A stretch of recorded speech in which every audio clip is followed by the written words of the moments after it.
merveilleux, bienveillant Sauveur, précieux Rédempteur ami, qui pouvait penser qu'un agneau racheterait nos âmes, oh, racheterait nos âmes.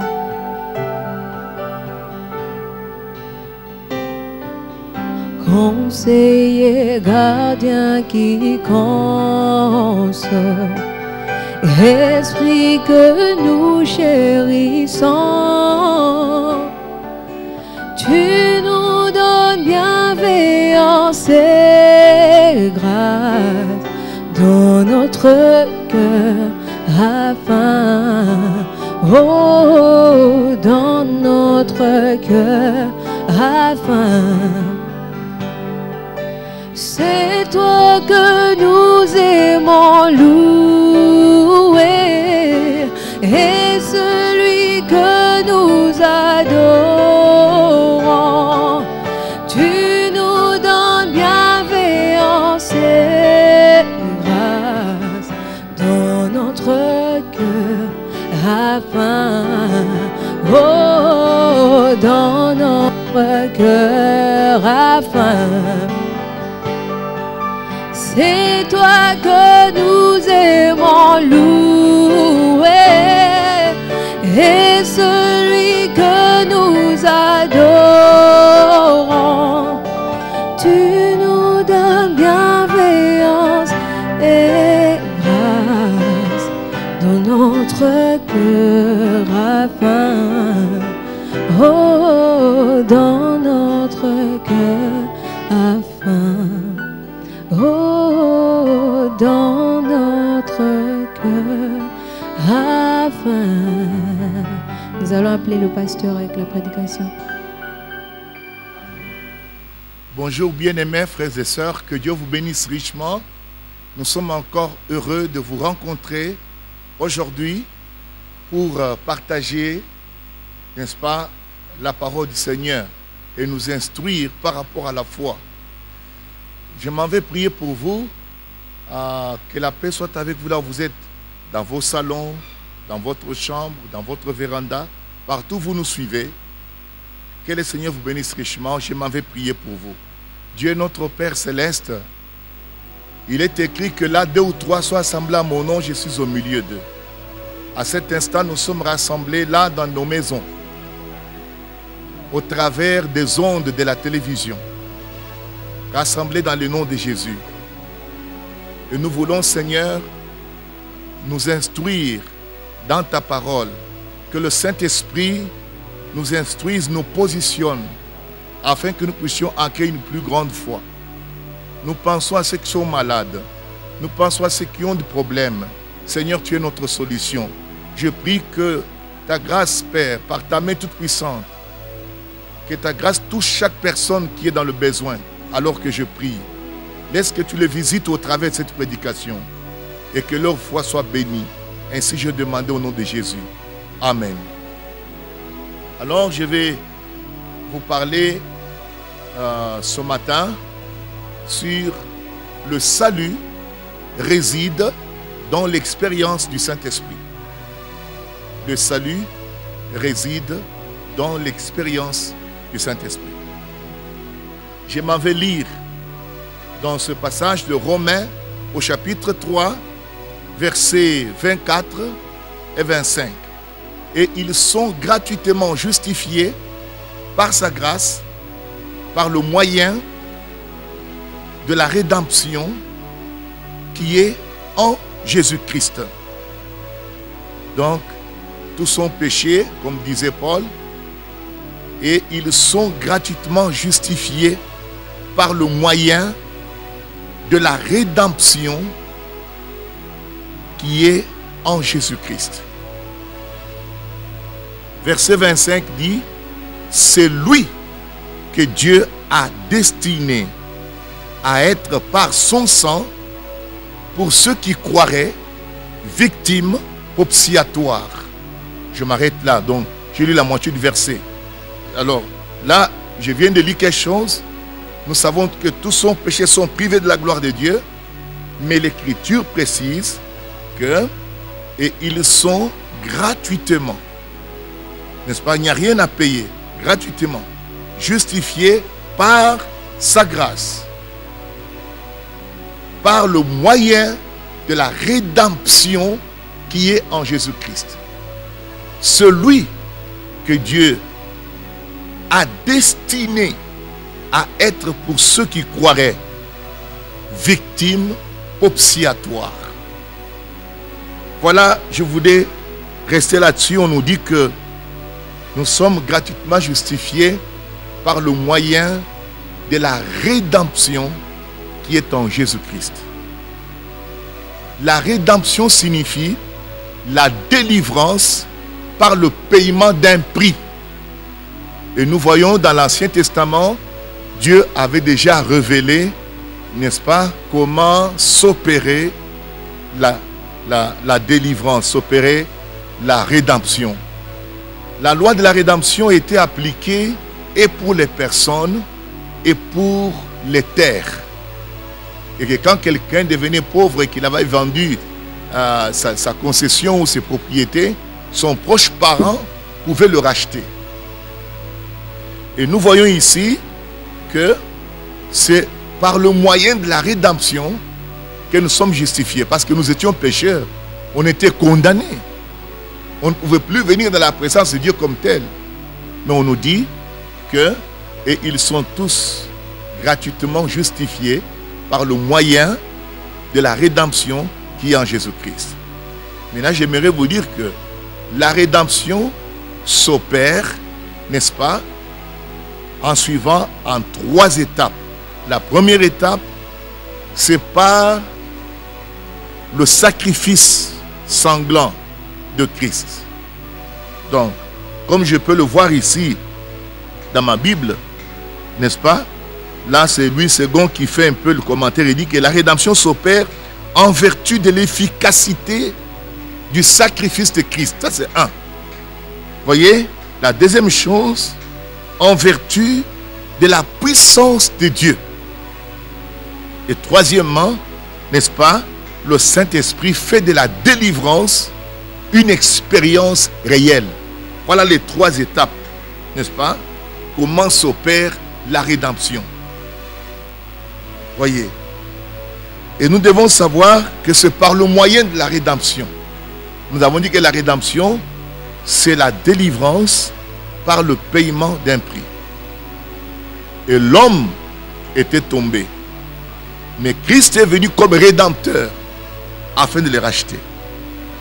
Et là nous voyons, n'est-ce pas, nous avons dit que la rédemption s'opère, n'est-ce pas, en vertu de l'efficacité du sacrifice de Christ, en vertu de la puissance de Dieu, et enfin, le Saint-Esprit fait de la délivrance une expérience réelle pour le racheter. C'est pourquoi j'ai pris ces écritures ici. Et quand nous regardons, on dit bien en vertu de la puissance. Et quand je prends Romains chapitre 1, verset 16, il nous est dit, car je n'ai point honte de l'évangile, car c'est une puissance de Dieu pour le salut de quiconque croit.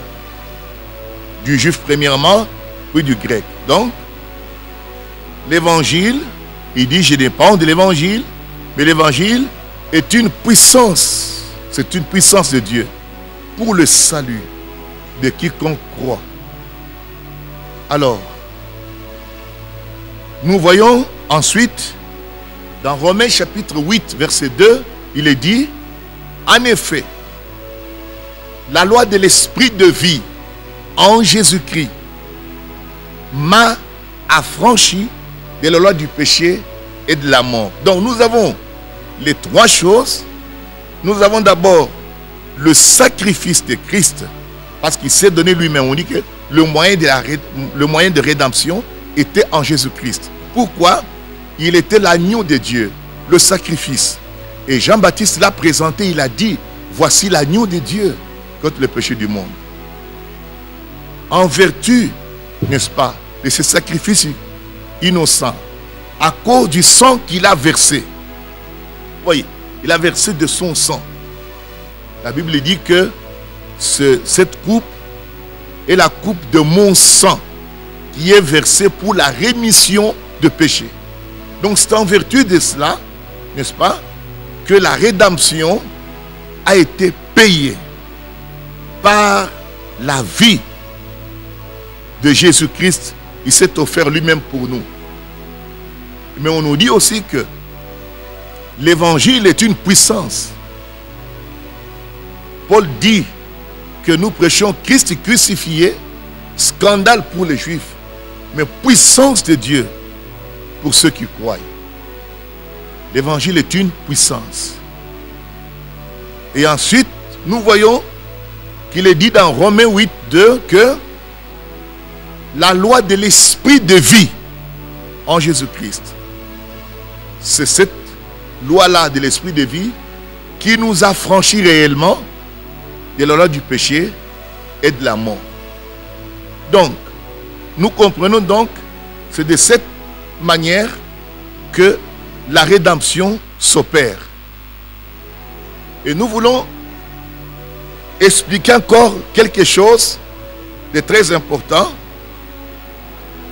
La Bible nous montre que dans l'Ancien Testament, en lisant un peu dans Hébreux chapitre 9, verset 1er, la première alliance donc avait des ordonnances relatives au culte à un sanctuaire terrestre. En d'autres termes, il y avait des ordonnances, c'est-à-dire que le culte dans l'Ancien Testament ne se faisait pas n'importe comment. Ce culte de l'Ancien Testament était accompli suivant des ordonnances bien définies. Et quand nous allons dans Lévitique pour examiner, n'est-ce pas, une des ordonnances, chapitre 1er, je m'en vais lire à partir du verset 2. Parle aux enfants d'Israël et dis-leur, lorsque quelqu'un d'entre vous fera une offrande à l'Éternel, il offrira du bétail, du gros bétail ou du menu bétail.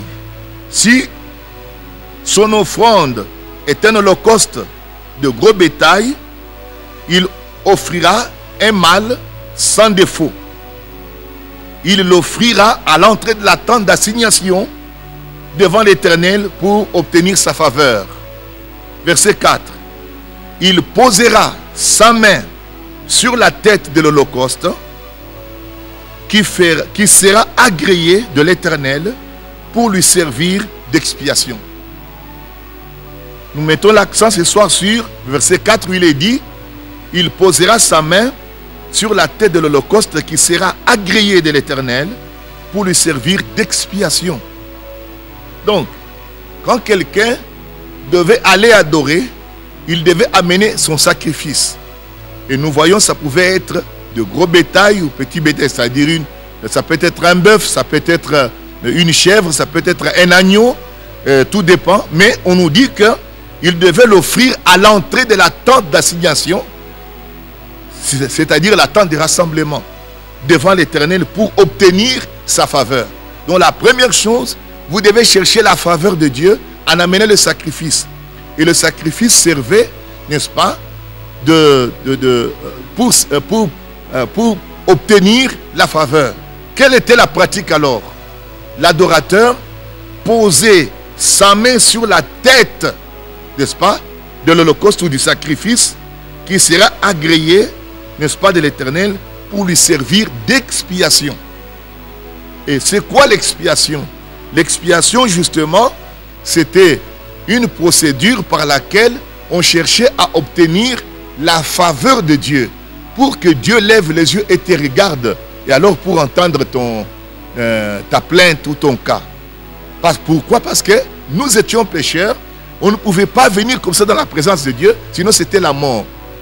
Et Dieu, pour trouver, Dieu avait donné une solution intermédiaire. L'adorateur, le pécheur, amenait un agneau. Et il mettait la main sur le sacrifice. Et quand on sacrifiait cet animal, n'est-ce pas, et que le sang coulait, Dieu dit là-bas que c'est comme ça que vous obtenez faveur. Plus loin, toujours dans Lévitique, Dieu lui-même dit, dans Lévitique 17, au verset 11, il déclare ceci: car la vie de la chair est dans le sang. Je vous l'ai donné sur l'autel, afin qu'il serve d'expiation pour vos âmes. Car c'est par la vie que le sang fait l'expiation. Donc, il fallait la vie. Mais cette vie se trouve dans le sang. C'est pourquoi on immolait cet animal. En d'autres termes, on sacrifiait une vie, n'est-ce pas, afin d'obtenir la faveur devant Dieu. Et alors, à ce moment-là, tu peux t'adresser à Dieu et parler parce qu'il y a un sacrifice. Maintenant, ça c'était les ordonnances dans l'Ancien Testament. Mais nous savons tous que les sacrifices dont il est parlé, tous ces sacrifices dans l'Ancien Testament étaient le type de Christ. Ça symbolisait Christ. L'Holocauste symbolisait Christ. L'offrande de farine symbolisait Christ. L'offrande de culpabilité, l'offrande pour le péché, le sacrifice pour le péché, le sacrifice de culpabilité. Tous ces sacrifices principaux étaient le type de Christ, qui est le véritable sacrifice de Dieu. C'est pourquoi Jean-Baptiste, quand il a présenté Jésus, il a présenté dans les termes de la loi. Il a dit, voici l'agneau de Dieu. En d'autres termes, voici le sacrifice qu'il fallait, qui ôte le péché du monde. C'est ainsi que, alors, nous comprenons qu'il fallait une vie, n'est-ce pas, sacrifiée pour obtenir la faveur, parce que nous sommes coupables. En d'autres termes, le sacrifice remplaçait l'adorateur, remplaçait le pécheur. Cet animal est un animal innocent, qui n'a fait aucun mal. Mais lorsque nous amenons cet animal à l'autel, devant Dieu, l'animal mourait à notre place. Et en plaçant notre main sur l'animal, cela montrait que nous sommes identifiés avec cet animal. Et que nous devions normalement mourir, mais l'animal est mort à notre place. Et le sang qui sortait de l'animal nous servait de signe. Le signe était le sang. Le sang montrait qu'il y a un sacrifice qui a pris la place du pécheur. Voilà comment Dieu l'a enseigné d'une manière didactique dans l'Ancien Testament. Il fallait que l'adorateur s'identifie avec son sacrifice. Tu ne peux pas adorer sans sacrifice dans l'Ancien Testament. Tu seras frappé. Pour obtenir la faveur, c'est ce qu'on appelle l'expiation, il fallait amener son sacrifice et la vie de ce sacrifice, disons ce sacrifice, était sacrifiée. C'était une vie sacrifiée. Et Dieu dit, la vie de toute chair se trouve dans le sang. Je vous l'ai donné sur l'autel. N'est-ce pas? La vie, je l'ai donné sur l'autel. C'est par le sang par la vie que le sang fait l'expiation. Donc maintenant, ça c'était pour comprendre comment se faisait le culte là. Maintenant nous sommes dans le Nouveau Testament. Jean-Baptiste nous dit que voici l'agneau. En d'autres termes, Jésus est le sacrifice que Dieu nous a donné. Il est le sacrifice agréé. Parce qu'on nous dit là-bas que le sacrifice devait être agréé. Parce que le sacrifice, en ce temps-là, devait répondre à certaines conditions. Ça devait être un sacrifice sans défaut. Un sacrifice innocent. Voyez? Ce qui fait que Jésus, il était le sacrifice sans défaut. Même Pilate, quand il l'a regardé, il a dit, je ne vois pas de mal dans cet homme. Il était le sacrifice sans défaut. Et ils l'ont amené là-bas. Maintenant, Christ est notre sacrifice. Mais ce sacrifice, c'est l'adorateur qui l'a mené. Et il posait sa main. En d'autres termes, l'adorateur et le sacrifice devenaient un. Ils s'identifiaient ensemble. ainsi pour nous aussi. C'est ce que Paul enseigne. Voyez, Paul dit ici, dans Romains au chapitre 6, nous avons donc été ensevelis avec lui par le baptême en sa mort, afin que comme Christ est ressuscité des morts par la gloire du Père, de même nous aussi, nous marchions en nouveauté de vie. Verset 5. En effet, si nous sommes devenus une même plante avec lui par la conformité à sa mort, nous le serons aussi par la conformité à sa résurrection. Vous voyez cette identification-là. Quand Christ est mort, nous sommes morts avec lui. Parce que Christ est notre sacrifice. Lorsque Christ a été enseveli, nous avons été ensevelis avec lui. C'est ce que Paul prêche. Et quand Christ est ressuscité, nous sommes ressuscités avec lui. C'est ça la vérité. En effet, si nous sommes devenus une même plante avec lui par la conformité à sa mort, écoute, nous le serons aussi par la conformité à sa résurrection. On nous dit au verset 6, sachant que notre vieil homme a été crucifié avec lui. Vous voyez cela? Cette identification-là, le pécheur et le sacrifice deviennent un.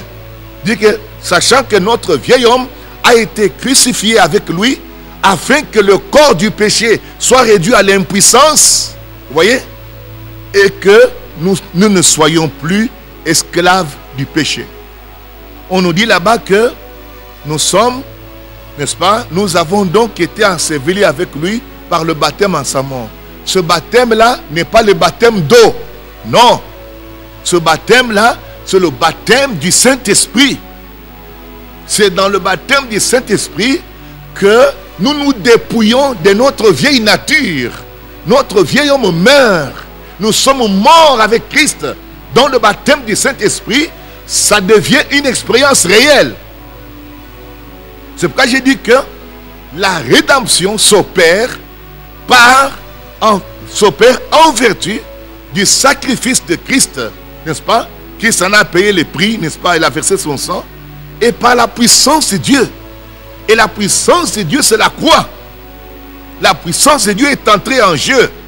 La Bible dit que Dieu a déployé cette puissance en ressuscitant Jésus-Christ d'entre les morts. Donc, dans le baptême du Saint-Esprit, nous sommes morts avec Christ, nous sommes ensevelis. Et lorsque nous ressuscitons avec lui. C'est-à-dire, comment on ressuscite? En recevant le Saint-Esprit.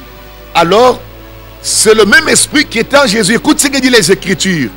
Je suis ici dans Romains, au chapitre 8.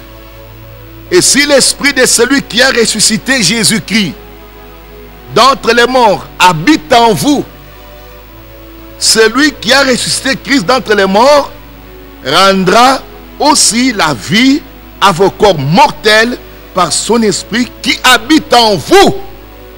Et quand l'Esprit de Dieu vient à nous, alors nous sommes ressuscités avec Christ. Nous devenons des ressuscités. Parce que c'est l'Esprit qui était en Jésus. Cet Esprit-là l'a ressuscité. Et une fois que nous faisons l'expérience du Saint-Esprit, le Saint-Esprit vivifie notre être. Nous recevons une nouvelle vie. C'est ce que Paul enseigne.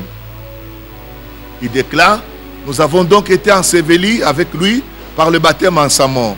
Le baptême là, ce n'est pas le baptême d'eau. C'est le baptême de l'Esprit. Il n'y a qu'un seul baptême. Afin que comme Christ est ressuscité des morts, par la gloire du Père, de même nous aussi, nous marchions en nouveauté de vie. Voyez-vous cela? La nouveauté de vie, la vie nouvelle vient par la résurrection de Christ. Par le baptême, nous avons donc été ensevelis avec lui afin de partager sa mort. Voyez? Voyez? Quand vous recevez le Saint-Esprit là, voyez cela? Vous êtes maintenant ensevelis. Vous partagez sa mort maintenant à ce moment-là. Écoute, tout ce que nous étions autrefois est à présent mort et enterré. Et pourquoi cela? Vous voyez?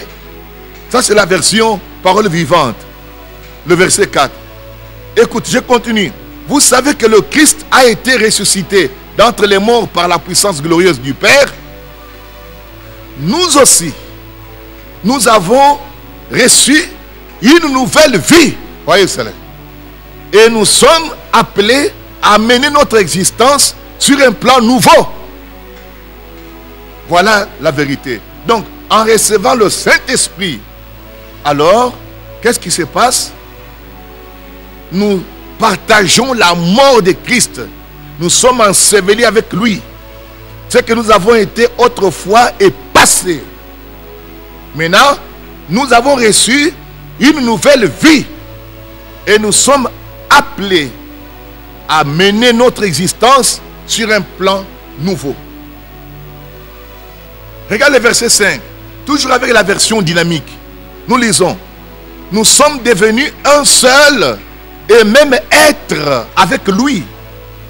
Nous lui avons été incorporés comme le greffon à son porte-greffe.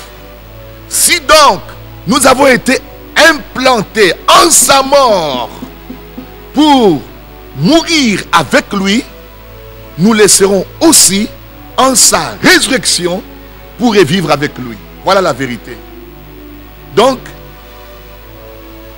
la rédemption s'opère premièrement en vertu du sacrifice, n'est-ce pas, de Christ, un sacrifice efficace, et il en a payé le prix en versant son sang.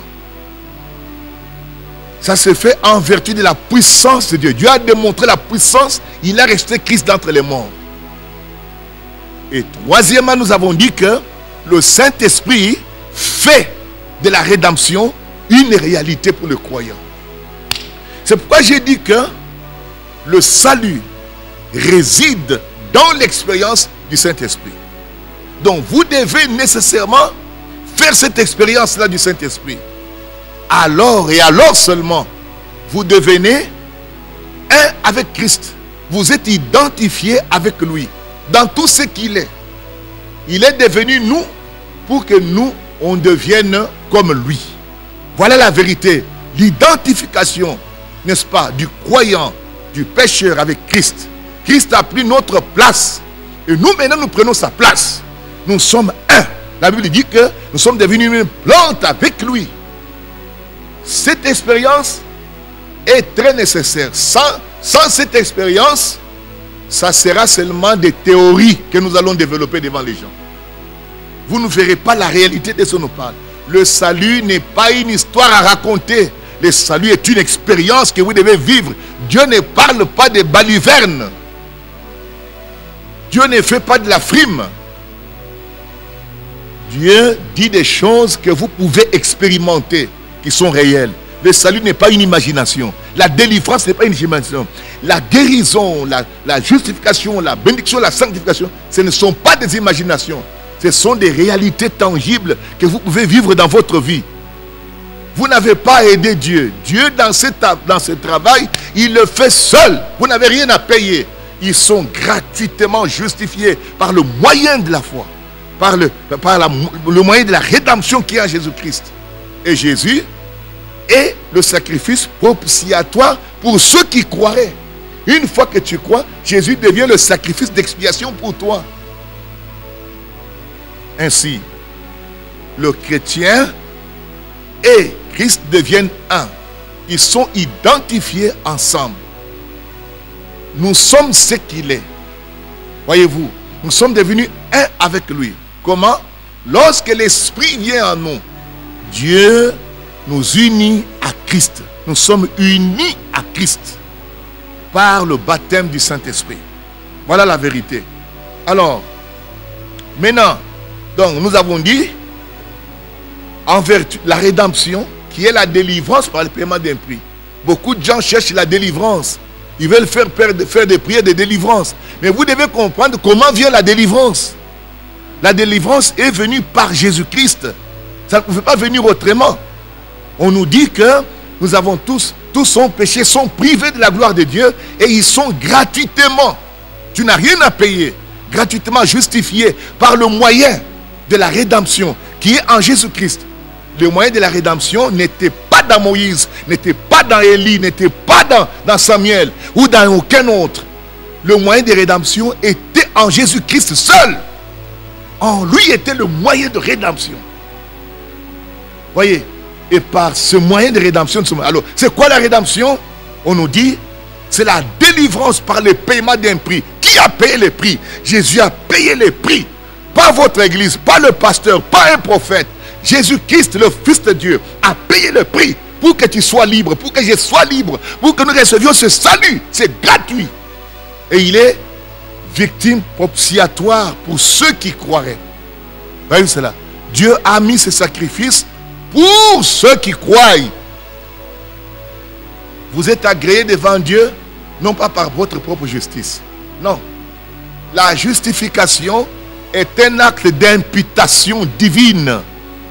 Voyez, Dieu, en toute justice, vous déclare juste parce que vous avez la foi dans son Fils Jésus.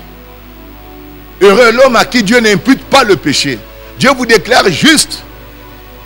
La justification est un acte juridique de Dieu par lequel, en toute justice, il déclare celui qui a crié en Jésus comme juste. C'est ça la justification. Vous voyez. Maintenant, comme je disais tout à l'heure, maintenant, le Saint-Esprit fait de la délivrance une réalité. Si la rédemption, n'est-ce pas, et la délivrance par le paiement d'un prix, ça signifie que Jésus, s'il nous a rachetés, réellement, si Jésus a accompli la rédemption pour toi et moi, alors, ça veut dire que nous sommes délivrés.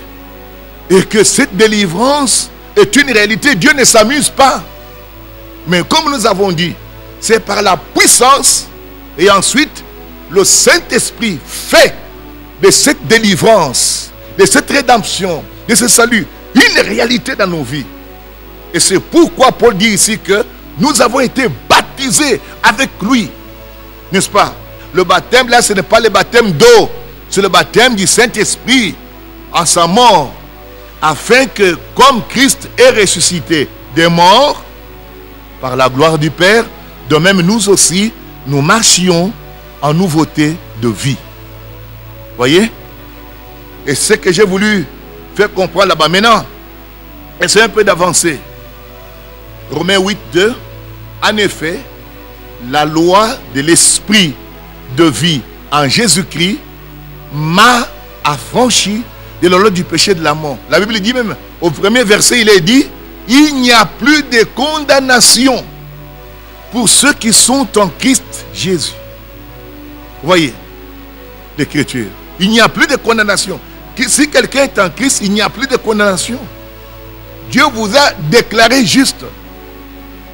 Tout celui qui croit en Jésus-Christ, Dieu l'a justifié par la foi.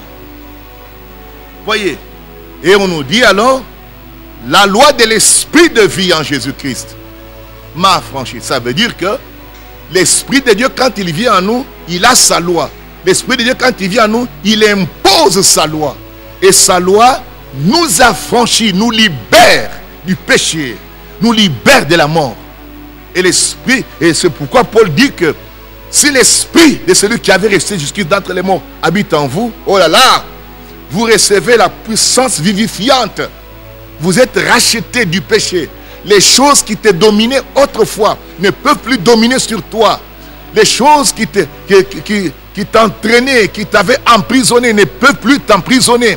Parce que la loi de l'Esprit de Dieu, lorsqu'il est venu en vous, cette loi vous a affranchi. La loi a coupé. Le Saint-Esprit a coupé les liens qui étaient liés au monde. Vous êtes libérés de votre vieille nature. Vous avez une nouvelle nature en Christ. Paul dit, 2 Corinthiens 5, 17, si quelqu'un est en Christ, voyez, il est une nouvelle création. Les choses anciennes sont passées, toutes choses sont devenues nouvelles. Une nouvelle création. Vous n'êtes plus ce que vous étiez. Gloire au Seigneur. Maintenant, je vous avais dit que le mot salut comprend tous les actes rédempteurs. Regardez ce que dit dans la Bible de Scofield ici, Louis II, avec les commentaires de Scofield, écoute ce qu'il déclare ici. les mots hébreux et grecs pour salut comportent l'idée de délivrance, de sécurité, de protection, de guérison, de santé spirituelle. Voyez, le mot salut est le grand mot de l'évangile. Il comprend tous les actes rédempteurs et leur réalisation. Justification, rédemption, grâce, propitiation, imputation, pardon, sanctification, glorification. Imaginez-vous. C'est ça le mot salut. Voyez?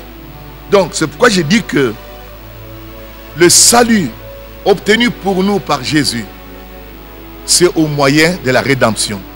Il en a payé le prix. Mais le Saint-Esprit fait de ce salut une réalité. Fait de cette rédemption une réalité dans notre vie. Sans le Saint-Esprit, ça sera théorique. La délivrance, la rédemption se fait en vertu du sacrifice. N'est-ce pas? Jésus a payé le prix par son sang. Une vie a été sacrifiée pour nous. Et la puissance de Dieu est entrée en jeu. Et le Saint-Esprit vient, n'est-ce pas, vivifier, rendre réel cette rédemption, ce salut, cette guérison, cette délivrance dans notre vie. C'est pourquoi le salut réside dans l'expérience du Saint-Esprit. Pourquoi je parle de ce sujet? C'est parce que les gens deviennent des chrétiens par adhésion dans les églises. Ce n'est pas par adhésion. Vous devez rencontrer le Seigneur personnellement. Jésus a dit, celui qui croit en moi, les sources d'eau vive couleront de son sein. Il parlait de l'esprit que devaient recevoir ceux qui croiraient. Une fois que tu reçois l'Esprit de Dieu, alors tu deviens identifié avec Christ. À ce moment-là, tu es mort au vieil homme. Ta vieille nature meurt. Le péché est mort en toi. Alors, tu vas revivre en Christ avec le Saint-Esprit, une nouvelle vie. Voilà ce que c'est. Les gens cherchent des délivrances par d'autres méthodes. Non, la délivrance réside en Jésus seul. Et c'est Pierre qui nous a dit, il n'y a de salut en aucun autre. Il n'y a sous le ciel aucun autre nom qui a été donné par lequel on peut être sauvé. Et ce n'est le nom de Jésus-Christ. Voyez? Tu ne peux pas recevoir la délivrance en dehors de Jésus-Christ. Non. Vous devez accepter Christ d'abord comme votre sauveur. Et le Saint-Esprit vient en vous. Il a bien dit, le Saint-Esprit doit venir en vous. C'est ça qui va vivifier la parole du Seigneur. Écoute ce que dit la parole du Seigneur dans Tite, au chapitre 3, versets 5 et 6, il dit ceci. Il nous a sauvés. Écoute, il nous a sauvés. Souvenez-vous du terme salut, sauvé. Non à cause des œuvres justes que nous aurions faites. Vous voyez, ce n'est pas par les œuvres. Mais selon sa miséricorde, par le bain de la régénération et le renouvellement du Saint-Esprit. Vous voyez, il a fallu le bain de la régénération, que nous appelons la nouvelle naissance. Par la nouvelle naissance et le Saint-Esprit, nous sommes des êtres nouveaux, changés à l'image de Christ. Ça devient une réalité. Tant que vous mettez le Saint-Esprit de côté, je vous assure, votre délivrance dont vous parlez sera théorique. Vous ne le verrez pas. Tu entendras les autres en parler. Tu courras derrière les gens. Tu ne le vivras pas tant que tu n'as pas fait l'expérience du Saint-Esprit. C'est ça la vérité. Tite 3,5, je lis un peu la version parole de vie. Verset 5. Il est dit ceci. Et il nous a sauvés, non pas à cause des actions justes que nous avions pu faire. Vous voyez, ce n'est pas ça. Mais parce qu'il a eu pitié de nous.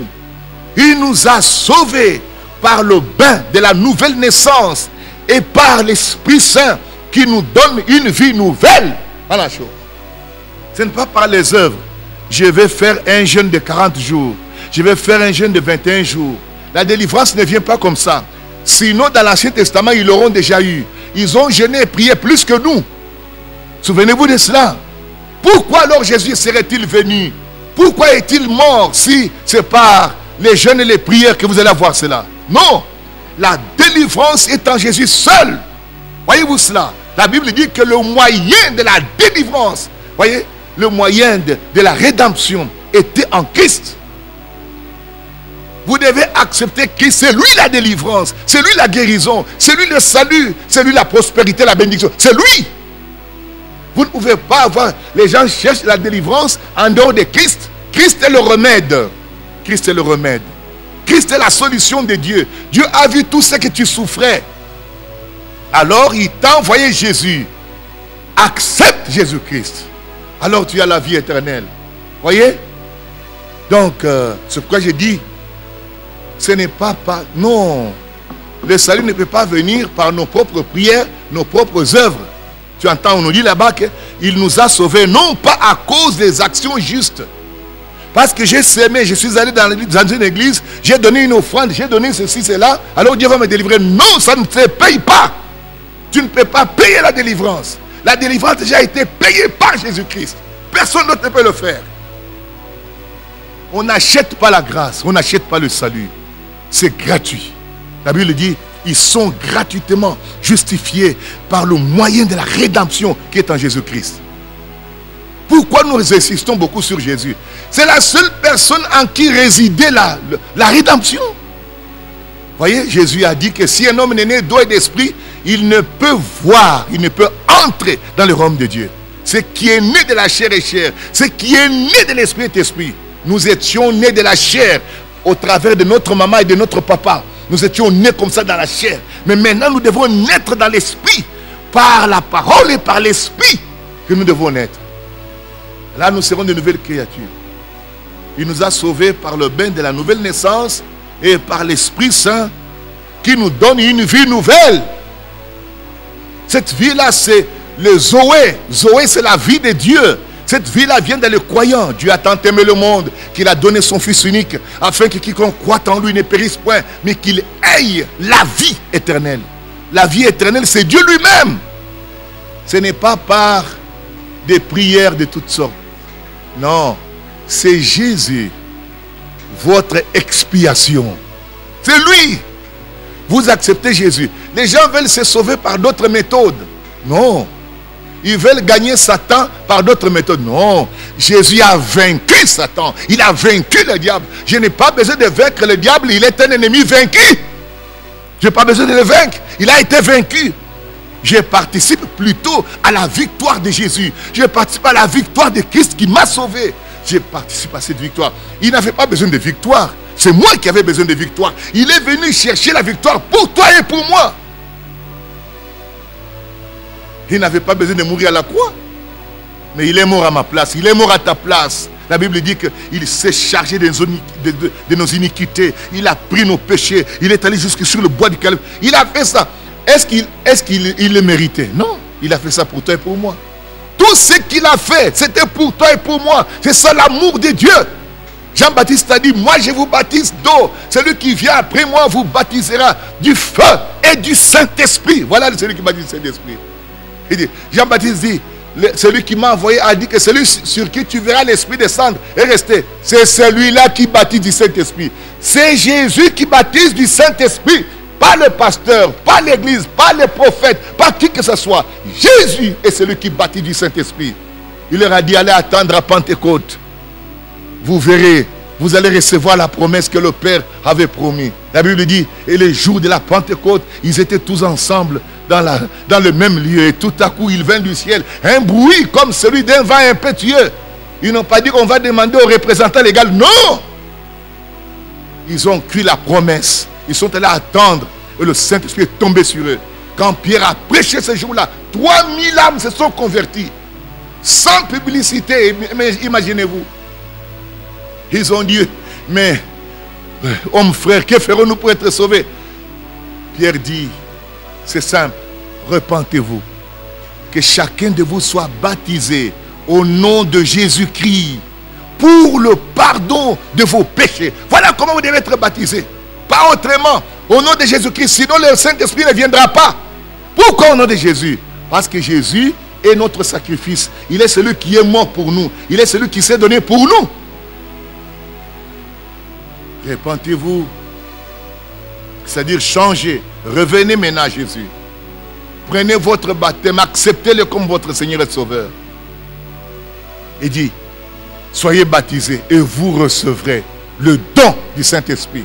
Car la promesse est pour vous, pour vos enfants et pour tous ceux qui sont au loin, même à RDC, même à Kin, même ceux qui écoutent à cet instant ici. Le Saint-Esprit, c'est votre promesse.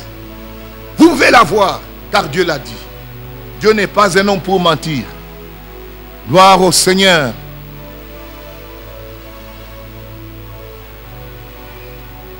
Mingi, bazali koluka kolo, ba koluka délivrance, ba koluka ba kangolama, ko kangolama eko ko uta na misalate, eko ko uta na mabondeli na yote. Yesu nde mo kangoli, Yesu asa kangoli biso. Asa futi talo pote yo sa la libre. Ele ko zoye bateke oza libre. Et tikeli kaka ke yondi maye. On dit maye nanzela ya nouvelle naissance pe ya likabo ya molimo santo. Ozo Saint-Esprit na kati ya bomo ina yo. Alors Saint-Esprit la ya kati na yo ako rendre le biko na yo réel. Le biko na yo koma réel. Okomona ke akangolo na biloko ekangaki yo kala. Et d'autres ont peur et disent, oh écoutez, il faut combattre les sorciers, faire ceci. Oh, oh. L'enchantement ne pouvait rien contre Israël. Imaginez-vous, sur le sang des boucs, sous le sang des boucs et des taureaux, même Balaam, l'enchantement ne pouvait rien contre Israël. Même l'occultisme ne pouvait rien. Or, c'était le sang des boucs et des taureaux. Alors, qu'en est-il alors du sang de Christ? Toi qui es sous le sang de Christ, quel sorcier, quel occultiste, frère? Avec le sang de Jésus? Oh my God. Maintenant, une fois qu'on a reçu le Saint-Esprit, on peut alors expérimenter le salut. Il faut yambakolo Yesu. Il faut battre au liloba Yesu Christo au yambie nanu. Ko yamba Yesu eza kozwa Saint-Esprit. Tango yambie ceux qui foi na yo eza foi ya solo. Saint-Esprit ko kitakati na yo. C'est une expérience au vivre. Ozasu ndenga kalate. Mulimo na nzambe ko kwela yo ndenge kwela ki bango na Pentecôte. Babimi libanda ba komi ko sakola. Ye faut kwela pe likolo na yo. Le wana okobika délivrance et comme réel. Okomona ko kangola me comme réel makambo nzambo ozotanga na Bible oyo. Omuni comme réel na kati ya bomo ina yo. Mais il faut d'abord oyambaye pour mulimo santo eya likolo na yo. Pour mulimo santo oya na nzela mususu te. Mulimo santo ya na église te, ayela ka na nzela église te. Mulimo santo ayeli na nzela ya likabo. Il y a sacrifice à Mbeka. Yesu azambeka pour la biso. Jean-Baptiste a dit que voici l'agneau. De lui est sorti l'esprit. Autant la yende mulimo e bima et ko kwela bana nzambe. Ko l'exertant on a monta ko délivrer azate. N'accueille pas tel prophète à délivrer ngai. N'accueille pas tel pasteur à délivrer ngai. N'accueille pas bonde le pona ngai na la délivrer terre. Yamba Jésus, Jésus a sa délivrance. Nazo yebisa soko yambi Jésus-Christ Yesu nde mo kangoli asa kangola ne kuluso etikeli kaka yo yambaye ondi maye pe molimo santo ya katina. Tant qu'on n'a pas le Saint-Esprit, on est dans les théories. Ezama sapo oko kabako le bela natina na délivrance natina na guérison natina ba expérience à Saint-Esprit et à coton di sama okomona ngo kaka okoyoka ngona matoyi mekotela kobika ngote pona nini parce que cet esprit ne quitte le konote. Cet esprit ndezo sala que délivrance na yo za la réelle, que ta délivrance soit une réalité. En recevant le Saint-Esprit, nous expérimentons toutes les bénédictions du calvaire. Là tu vas voir en quoi le calvaire était-il important. Comme aujourd'hui le diable est en train d'éloigner les gens de la prédication de la croix. C'est l'évangile là. Paul a le dit que je n'ai point honte de l'évangile. C'est une puissance de Dieu. Je prêche Christ crucifié. Scandale pour le monde. Mais puissance de Dieu pour ceux qui croient. Le monde. La possession de notre salut devient effective dès le moment où nous recevons le Saint-Esprit. Et il est celui qui fait de la délivrance une expérience réelle. La délivrance, le salut réside dans l'expérience du Saint-Esprit. Ne cherchez pas la délivrance ni le salut en dehors de l'expérience du Saint-Esprit. Au coup tangoté, au kobandela au salut, 2 semaines, 14 jours de prière. 6 mois après, au bandeli les sous. Nicolas Lekis, au bandeli les sous. Pour tous la délivrer dans ma communion, au bandeli les sous, ma prière, mon sous. Non! La délivrance, c'est une fois pour toutes. Christ est mort, il a payé le prix pour ça. Il faut que malam. Si tu n'es pas bien positionné, bien enseigné, tu ne comprendras pas ce que nous sommes en train de dire là. Parce que nous sommes maintenant, n'est-ce pas, dans un temps où il y a beaucoup de confusion. Les églises qui prétendent délivrer les gens, les délivrer des malédictions des familles. Oh! La malédiction des familles. Mais Jésus a coupé la kinini, bien-aimé. Jésus est mort pour toi. En acceptant Jésus, Nzamba kati singa, oya famille nabino. Ba chenwana kati yango déjà. Tu dois accepter Christ, c'est tout.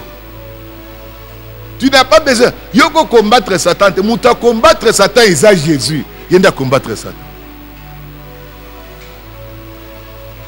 Maintenant, on nous dit, oh voilà, oh frère, Olimbo le Banini. Éphésiens chapitre 6, nous n'avons pas lutté contre les sangs, mais contre les esprits méchants. C'est juste. On dit quoi? Nous luttons. Ils veulent nous arracher ce que Dieu nous a déjà donné. Yosan de l'autre côté. Satan y a quoi attaquer, il y a quoi attaquer là au nid. Yosan de l'autre côté. Baza quoi attaquer, Moutou a quelque chose. Ils viennent pour vous arracher ce que Jésus vous a donné. Alors la Bible dit, résistez-lui avec une foi ferme. Voyez-vous cela? Avec une foi ferme. La foi. Gloire à Dieu. L'œuvre du Saint-Esprit, c'est de te montrer Christ. Que ne pleure pas, regarde à Christ. Il est ton Seigneur, il est ton Sauveur. Ne t'inquiète pas, Jésus est tout pour toi. L'œuvre du Saint-Esprit, c'est de te montrer Christ.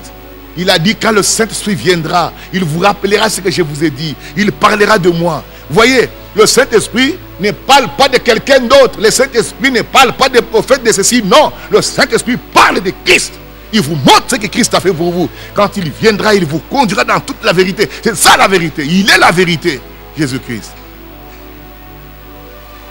Le Saint-Esprit lui-même est les résultats de notre foi. Pose au Saint-Esprit, il faut une foi. Foi ne faut en Jésus-Christ. Donc le Saint-Esprit, Azalimbano, résultat. Il y a qu'on dit, ce qu'on dit, Saint-Esprit. Saint-Esprit, vous n'êtes pas sauvé, ni délivré, tant que vous n'avez pas reçu le Saint-Esprit. Je veux dire, tant que vous n'avez pas reçu le Saint-Esprit, vous ne verrez pas encore la réalité de ce que le calvaire déclare pour vous, de ce que les bénédictions rédemptrices sont pour vous. Vous n'allez pas les réaliser. Il vous faut avoir le Saint-Esprit. C'est pourquoi la meilleure chose, le pasteur doit conduire les gens à recevoir le Saint-Esprit, parce que c'est leur promesse. Jésus a dit, la promesse est pour vous, pour vos enfants et pour tous ceux qui sont au loin. La Bible dit que Jean-Baptiste a dit, celui-ci, celui qui vient après moi, il est celui qui bâtit du Saint-Esprit. Jésus est celui qui bâtit du Saint-Esprit. Il a dit aux apôtres, n'allez pas encore prêcher, allez attendre à Jérusalem. Puis le Saint-Esprit est venu. Et Paul, quand il était là, quand il a rencontré la colonne de feu sur le chemin, il est tombé par terre. La colonne de feu ne l'a pas sauvé. Il lui a dit, entre dans la ville, on te dit ce que tu vas faire. Et quand on lui a prêché, on lui a imposé, le Saint-Esprit est tombé sur lui. Chez Corneille, la même chose. Quand Pierre commençait à prêcher, le Saint-Esprit est tombé sur les gens. Paul rencontre les disciples à Éphèse. Il leur pose la question, avez-vous reçu le Saint-Esprit depuis que vous avez cru? Ils ont dit, nous n'avons même pas entendu dire qu'il y a un Saint-Esprit. Il dit, alors de quel baptême vous avez été baptisés? Ils ont dit du baptême de Jean. Il dit, Jean baptisé du baptême des repentants, il disait celui qui croit, de croire en celui qui vient après lui. Et après, ils ont été baptisés au nom de Jésus-Christ. Il leur a imposé, le Saint-Esprit est venu sur eux. Vous devez recevoir le Saint-Esprit. Le Saint-Esprit aujourd'hui, c'est la pierre rejetée par ceux qui bâtissaient. C'est ça la pierre rejetée. On doit parler du Saint-Esprit. Si vous n'avez pas le Saint-Esprit, vous ne saurez pas vivre cette Bible. Tant que vous n'avez pas le Saint-Esprit, vous ne pouvez expérimenter la délivrance. Ni la puissance de Dieu. Si aujourd'hui la puissance de Dieu n'est pas dans l'église, c'est à cause du manque du Saint-Esprit. Le Saint-Esprit. Voyez? Maintenant, ce que j'ai dit, c'est que vous pouvez. Aujourd'hui, nous sommes encore en confinement, on n'a pas le temps. Mais tu peux commencer à prier pour le Saint-Esprit. Dieu peut te le donner à n'importe quel moment. Si tu crois en Jésus-Christ, tu dis, Seigneur, c'est une promesse. Tu avais dit que celui qui croit en moi, les sources d'eau couleront de son sein. C'est une promesse, tu avais dit ça. Et si tu pries sincèrement, Dieu va te le donner. Lève la main là où tu es pendant que je prie pour toi à cet instant ici. Seigneur Jésus-Christ, ce soir nous avons présenté cette rédemption que tu as accomplie au calvaire.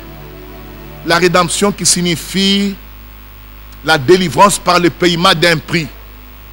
Le prix que tu as payé, c'est de ta vie, ton propre sang que tu as versé pour nous racheter. C'est une action terminée, c'est une œuvre achevée.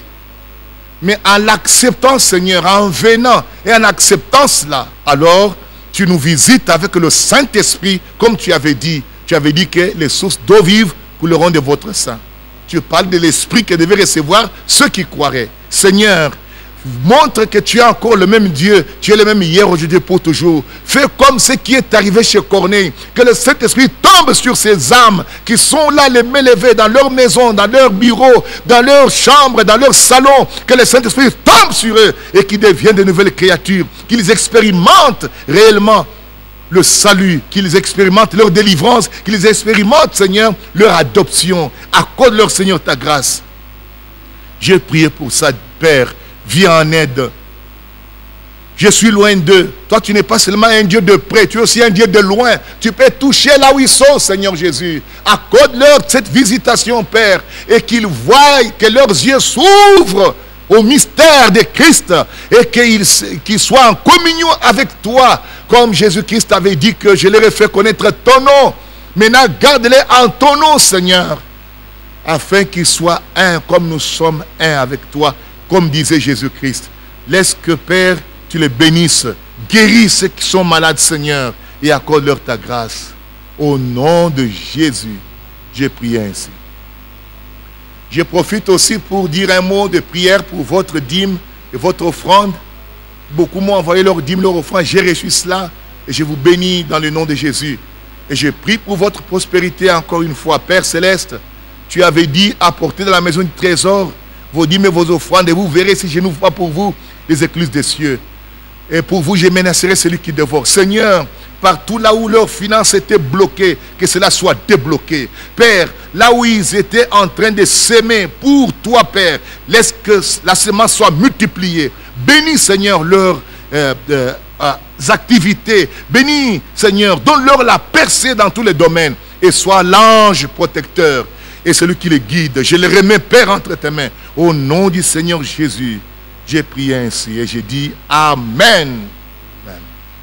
Que Dieu vous bénisse. Bien-aimés, shalom à vous. Shalom à vous dans la maison là où vous êtes, l'après-midi. Et j'ai dit déjà bon appétit pour ceux qui mangeront. Merci. Bye bye, la prochaine fois. Le parfum qui t'est dû, la beauté de ton nom, mon âme est perdue. Je ne veux n'être qu'à toi. Jésus, je t'aime.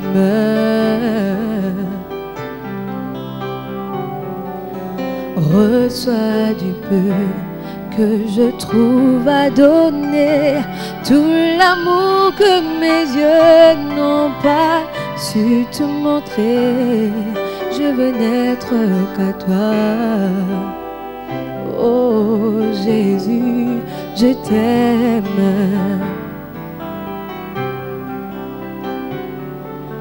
Reçois de moi le parfum qui t'est dû, la beauté de ton nom, mon âme est perdue.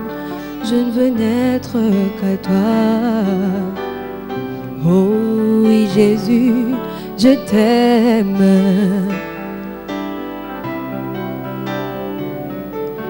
Reçois du peu que je trouve à donner, tout l'amour que mes yeux n'ont pas su te montrer. Je veux n'être qu'à toi. Oh oui Jésus, je t'aime. Oh oui, oh, oh, oh. Rien n'est plus beau que ton nom. Rien n'est plus saint que le sang du pardon. Je veux n'être qu'à toi. Oh Jésus mon roi.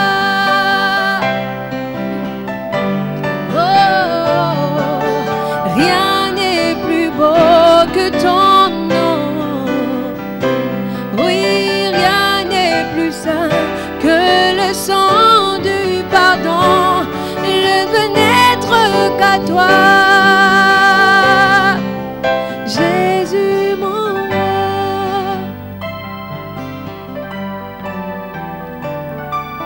Je veux porter et laver à ta croix les pensées de mon cœur dans les cœurs de tes voix.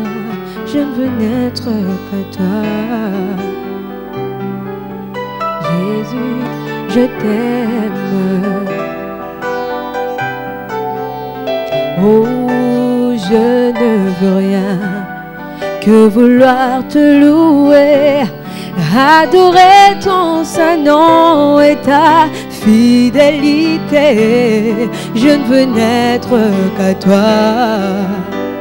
Oh oui Jésus, je t'aime. Oh, oh, oh, rien n'est plus beau que ton nom. Rien n'est plus saint que le sang du pardon. Je veux n'être qu'à toi, oh, Jésus mon roi. Oh, oh, oh, oh, rien n'est plus beau que ton nom. Rien n'est plus saint que le sang du pardon. Je veux n'être qu'à toi.